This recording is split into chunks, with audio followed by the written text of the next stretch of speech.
Hello guys, আসসালামু আলাইকুম। তোমরা সবাই কেমন আছো? আশা করি তোমরা সবাই অনেক অনেক ভালো আছো। আমিও ভালো আছি।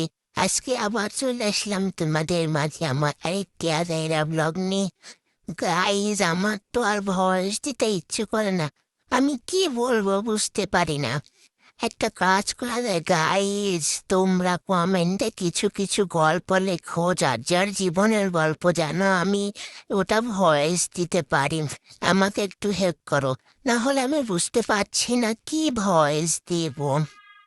তোমরা যদি চাও, মানে চাইলে আমার কমেন্টে কিছু গল্প লিখে দাও, যেগুলো আমি নেক্সট টাইমে তোমাদের ভয়েস দিয়ে আমার ভিডিওতে ছাড়বো। তোমাদের গল্পও সবাই শুনবে, আর আমার ভিডিও সবাই দেখবে। তোমাদের সাথে কথা বলতে বলতে আমার কাজ ডান। আজকের মতো এখানেই সবাই ভালো থেকো, সুস্থ থেকো। Good bye. আবার দেখা হবে পরবর্তী ভিডিওতে।